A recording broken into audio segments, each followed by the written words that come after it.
Começa agora a Hora Mundial e no vídeo de hoje nós vamos falar sobre o Canadá, os brasileiros no Canadá, os desafios de quem aponta os seus sonhos lá para a região de Ontário, onde existe uma comunidade brasileira muito importante.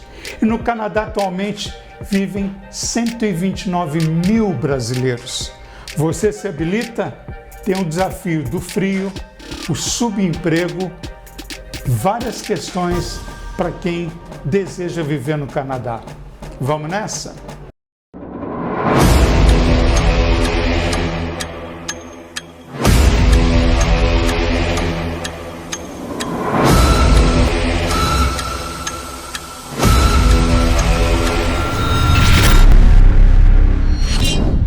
No Canadá vivem atualmente 129 mil brasileiros. Eles estão em vários pontos, mas a comunidade mais forte fica em Toronto. E Toronto é uma cidade cara. As pessoas que residem lá sabem disso.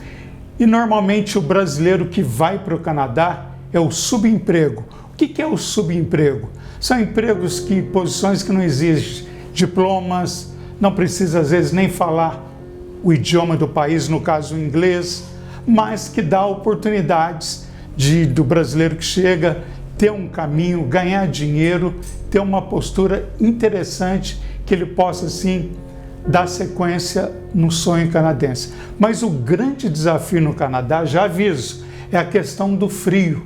Ao contrário dos Estados Unidos, o frio no Canadá ele é muito extenso e as pessoas que vivem no país se adaptam a isso.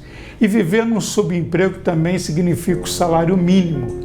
Então, o salário é a questão que você vai ter que adequar, principalmente se você for com a família. Se vai a pessoa sozinha, quer dizer, já outro patamar. Mas no caso, vai a esposa, o esposo, filhos. Então, a questão, logicamente, é uma situação bem diferenciada. E o Canadá hoje recebe muitos brasileiros, principalmente depois da pandemia, as pessoas estão voltando a viajar, logicamente, e o Canadá tem sido hoje, nesse momento, um dos pontos de busca do brasileiro para tentar sobreviver a uma vida melhor, mas a questão do subemprego também é um desafio, porque você chega em Toronto, uma cidade que tem muitos brasileiros, uma comunidade forte, claro, você vai ter que contar com o apoio de quem vive no país, ou pelo menos uma informação antes de optar em se mudar para o Canadá. Então são questões muito importantes para as pessoas que pretendem ir para o Canadá. E o que o brasileiro normalmente faz? O eletricista, encanador, a faxina, são aqueles trabalhos que não requer muita especialização, não precisa necessariamente falar o inglês e realmente desempenhar aquilo que se sabe. Então o Canadá hoje, o interesse do país, ele procura mais a mão de obra na área, por exemplo, de fisioterapeutas, assim, algumas profissões necessárias no país, de acordo com a população, o interesse. Mas saindo desse âmbito, né, de foco do país, que facilita toda a sua chegada com documentação, quem está fora dessa lista de interesse do país, ou seja, vai para tentar a sorte, vamos ver o que acontece, então é o subemprego, como a gente iniciou esse vídeo falando. Então o subemprego requer muita habilidade, né? Por exemplo, na pintura, todas essas questões que a gente levanta, por exemplo, na área da construção civil para os homens, as house cleans, faxina para as mulheres. E o curioso é que a maioria das pessoas preferem ficar em Toronto, se adaptam em Toronto pela facilidade de não ter tanto que falar o inglês, porque ele vai se apoiar num amigo que fala, vai contar com ajuda e a partir daí ele vai sobrevivendo. Mas um detalhe, não dependa de pessoas. Seja em qualquer lugar do mundo que você for, Canadá, Estados Unidos, Japão, Portugal já se fala o idioma português, não é problema. Mas a questão é que você, nessa sobrevivência, do subemprego, nessa busca de se adaptar ao país. Então é muito importante que você tenha as devidas informações. Então aquela história, eu vou para o Canadá, chego lá com a minha família e vou ver o que vai acontecer. Então você tem que ter, sabe, uma questão financeira planejada por uma sobrevivência pelo menos de uns 3 meses. E aluguéis no Canadá não são baratos não.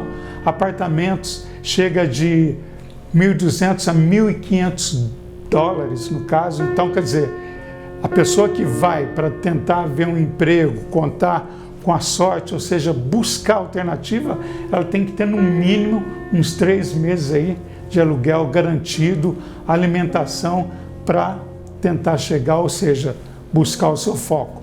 Muitos brasileiros têm se dado bem, por exemplo, encanadores, eletricistas, mesmo motoristas também, é uma profissão muito bem aceita no Canadá. Obviamente tem os profissionais, né, de interesse do país, como a gente colocou, mas isso é um outro patamar, são engenheiros, são advogados, às vezes profissionais que uma empresa brasileira manda para o Canadá para ele fazer por exemplo, um curso de adaptação, fazer uma especialização. Às vezes a empresa tem, logicamente, a sua central no Canadá, então há essa troca de profissionais e brasileiros são enviados. Quer dizer, isso é um outro patamar.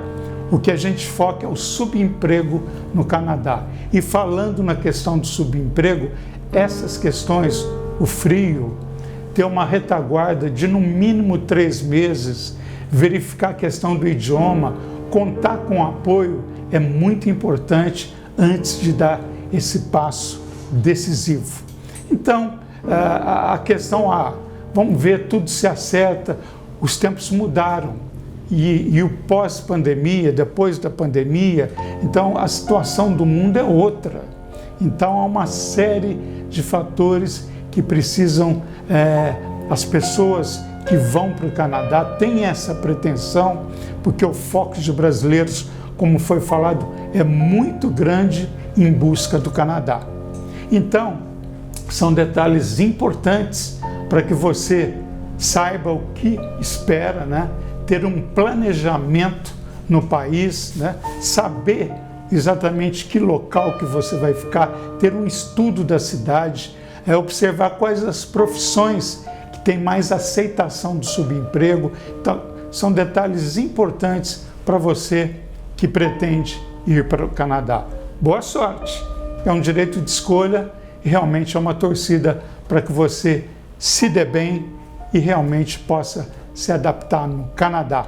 Gostou do vídeo? Dê o seu like, se inscreva no canal. Temos outros vídeos importantes sobre imigração, depoimentos que vão orientar você, e tem também a nossa consultoria. Você pretende tirar o passaporte, a questão do visto americano, a gente dá todas as informações, nós temos uma equipe para isso. Entre em contato que a Hora Mundial vai posicionar você e dar uma orientação adequada.